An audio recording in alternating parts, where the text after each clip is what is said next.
پہنچے۔ حضور سیدنا غوث اعظم رضی اللہ تعالیٰ عنہ کی بارگاہ میں ایک چور آیا۔ اس چور نے حضور غوث اعظم سے فریاد کی، سرکار مجھے آپ اپنا مرید بنا لیں۔ حضور غوث اعظم نے کہا ٹھیک ہے۔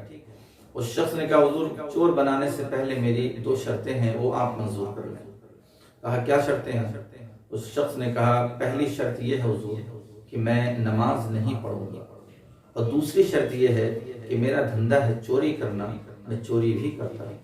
حضور غوث اعظم نے اس سے منع فرمایا کہ نہیں، میں ان شرطوں کو منظور کرتے ہوئے تمہیں بیعت نہیں کر سکتا، مرید نہیں بنا سکتا۔ اس شخص نے کہا حضور تمام لوگ تو آپ کے در دولت پر آتے ہیں اور وہ فیضان الہی سے اور ہدایت سے سرفراز ہوتے ہیں۔ حضور غوث اعظم کی بارگاہ میں اس نے جب یہ الفاظ کہے، حضور غوث اعظم نے کہا ٹھیک ہے، میں تمہیں بیعت کر لوں گا، مرید کر لوں گا، لیکن میری بھی ایک شرط ہے، اگر تم اسے منظور کرو تو۔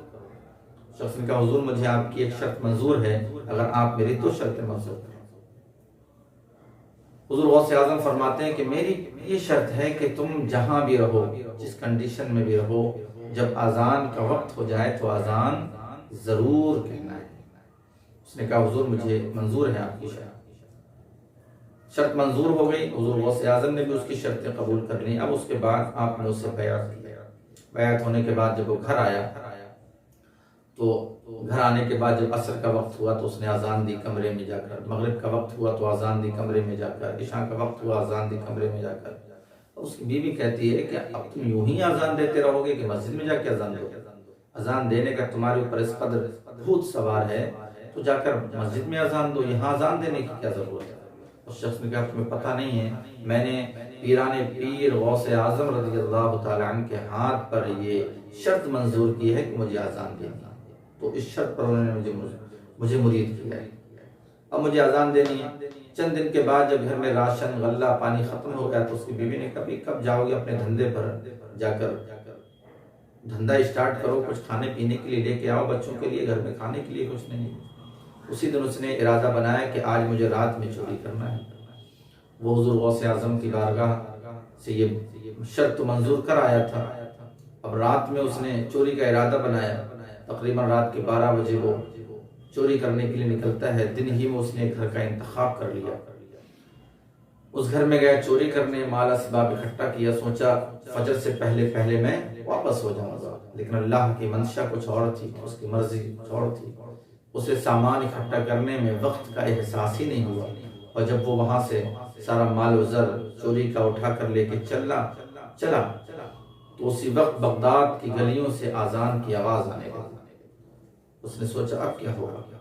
ایک طرف حضور غوث اعظم کا وعدہ ہے، اگر اذان نہ کہوں تو وعدہ غوث اعظم ٹوٹ جائے گا، ایک طرف میری جان ہے، چوری کرنے آیا ہوں، اذان دوں گا، یہ لوگ بیدار ہو جائیں گے تو پھر میری خوب اچھی سے خبر لیں گے، لہذا اپنی جان کی حفاظت ایک طرف وعدے کی حفاظت۔ اندازہ کریں پہلے کے مرید ایسے ہوا کرتے تھے کہ وہ اپنی جان کی پرواہ نہ کر کے اپنے پیر و مرشد کے وعدے کی پرواہ کیا کرتے ہیں، لہذا اس نے سوچا کہ میں نے پیران پیر سے وعدہ کیا ہے، وعدہ نہیں ٹوٹنا چاہیے۔ آج دوستو ہمارا یہ حال ہے کہ ہم جب اپنے پیروں سے وعدہ کرتے ہیں اور ان کے ہاتھ پر بیعت ہوتے ہیں تو سوچتے ہیں، کہتے ہیں پیر کی زبانی کہ آج سے ہم جھوٹ نہیں بولیں گے، آج سے ہم گناہ نہیں کریں گے، آج سے نمازیں نہیں چھوڑیں گے، آج سے ہم روزہ نہیں چھوڑیں گے، آج سے ہم لوگوں کے ساتھ خیر خواہی سے پیش آئیں گے۔ یہ سارے وعدے ہم پیر کے ہاتھ پر کرتے ہیں اور توبہ بھی کرتے ہیں، لیکن جب اس کمرے سے باہر نکلتے ہیں، اس مجلس سے الگ ہوا کرتے ہیں تو پھر سارے گناہوں میں ہم پہلے کی طرح مبتلا ہو جاتے ہیں۔ ہم اپنے پیر کے وعدے کو نہیں نبھا پاتے، جس کی وجہ سے ہمیں پیر کا صحیح فیضان نہیں ملتا ہے اور اللہ تبارک و تعالیٰ کی بارگاہ سے ہم محروم رہتے ہیں۔ لیکن ایک بندہ اگر سچی طریقے سے وہ پیر کے وعدے کو نبھائے اور اس کا پاس و لحاظ رکھے تو اللہ تبارک و تعالیٰ کسی نہ کسی بہانے سے اسے ہدایت دے دیا کرتا ہے اور ہدایت کی راستے، ہدایت کی سبیل اس کے لیے ہموار کر دیا کرتا ہے۔ اب یہ حضور غوث اعظم کا مرید ہے، جان کی پرواہ نہ کر کے غوث اعظم کے وعدے کی پرواہ کر رہا ہے۔ اس نے مال و زر ایک طرف رکھا اور بلند آواز سے آزان دینا شروع کی۔ جب آزان دی تو لوگ اٹھ گئے گھر کے اور اس کے پاس آئے، کہا حضور آپ کی بڑی کرم نوازی ہے، آپ کی ذرہ نوازی ہے، آپ کی نوازشیں ہیں کہ آپ نے ہمیں فجر کے وقت اٹھایا اور ہمارے گھر میں آ کر اللہ کا نام پکارا، اللہ کی تکبیر بلند کی، آزان دی آپ نے، لہٰذا ہماری چھوٹی سی درخواست ہے، ہمارا عریضہ ہے کہ آپ اب ہمیں نماز بھی پڑھا دیں۔ اس شخص نے سوچا کہ میں نے آج تک آزان کہہ کر خود ہی نماز نہیں پڑھی ہے، میں ان لوگوں کو کیسے نماز پڑھاؤں؟ اس نے کہا ٹھیک ہے، تم لوگ جا کے وضو کرو اور پھر اس کے بعد نماز ہو۔ اس نے سوچا جب تک یہ وضو کر کے آئیں گے میں یہاں نماز مکمل کر لوں گا۔ اب نماز جیسے ہی یہ نماز کے لیے کھڑا ہوتا ہے، لوگ وضو کر کے آتے ہیں اور اس کے پیچھے صف بندی ہو جاتی ہے۔ جب سلام پھیر کے دیکھتا ہے تو پیچھے تمام گھر والے صف و صف کھڑے ہوئے ہیں اور اس کی ابتدا میں نماز پڑھ رہے ہیں۔ نماز پڑھنے کے بعد لوگ اس کے ہاتھ چومنے لگے، پیروں کو چومنے لگے، تو اس نے پھر اپنا ظاہری حال بیان کیا۔ اس نے کہا دیکھو میں کوئی متقی اور پرہیزگار شخص نہیں ہوں جو میرے ہاتھ پیر آپ چوم رہے ہیں، میرے پیچھے نماز پڑھنے کو سعادت مندی سمجھ رہے ہیں، بلکہ میں چور ہوں اور تمہارے گھر میں چوری کرنے کے لیے آیا۔ تمام گھر والوں نے کہا کہ ہم یہ بات نہیں مان سکتے، بھلا چور کسی کے گھر میں پہنچ کر آزان پڑھتا ہے، کسی کو نماز کے لیے بیدار کرتا ہے؟ آپ کا بیدار کرنا، گھر میں آ کے آزان دینا یہ بتا رہا ہے کہ آپ اللہ والے ہیں، اللہ کے نیک بندے ہیں، اور ہمارے گھر میں آپ نے آزان دی۔ پھر اس شخص نے مزید کہا کہ دیکھو یہ گٹھری رکھی ہوئی ہے اور اس میں تمہارے گھر کے تمام مال و اسباب ہیں، تمہارا مال و زر ہے، تمہارے کپڑے ہیں اور بھی بہت ساری اشیاء ہیں جو میں چوری کرنے آیا تھا۔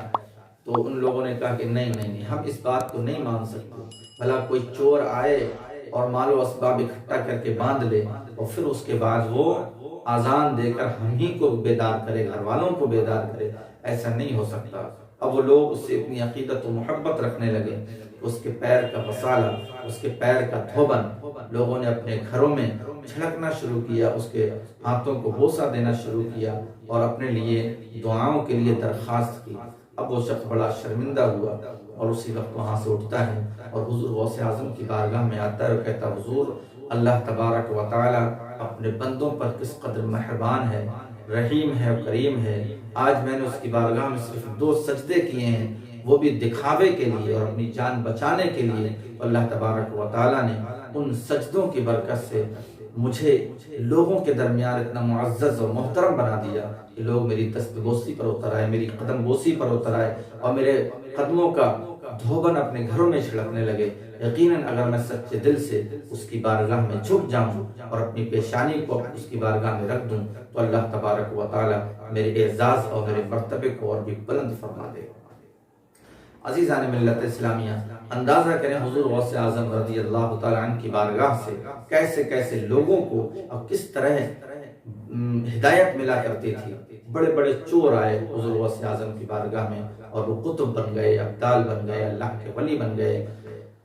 یہ ساری چیزیں حضور سیدنا غوث اعظم رضی اللہ تعالیٰ عنہ کے در سے لوگوں کو ملی ہیں۔ تو یہ وہ مقام اللہ تبارک و تعالیٰ نے حضور غوث اعظم کو نوازا ہے کہ کوئی بھی شخص آپ کے در دولت پر آتا تھا، اگر اس کی نیت میں خلوص ہوتا تھا تو اس کو حضور سیدنا غوث اعظم رضی اللہ تعالیٰ عنہ کے در سے ضرور ملتا تھا، وہ فیض سے مالا مال ہوتا تھا۔ لہٰذا ہمارے لیے بھی ضروری ہے کہ ہم حضور غوث اعظم سے سچی محبت، سچی الفت رکھیں، سچی عقیدت رکھیں۔ آج بھی حضور غوث اعظم کا فیضان اسی طرح جاری و ساری ہے۔ ضرورت ہے ہمارے دل کے خلوص کی، اگر یہ دل مخلص ہے تو غوث اعظم کا فیضان ہمیشہ ہر جگہ اور ہر گھڑی اور ہر آن ویسے ہی جاری ہے اس طرح بغداد کی سرزمین پر آج سے تقریباً 900 سال پہلے جاری ہوا کرتا تھا۔ السلام علیکم۔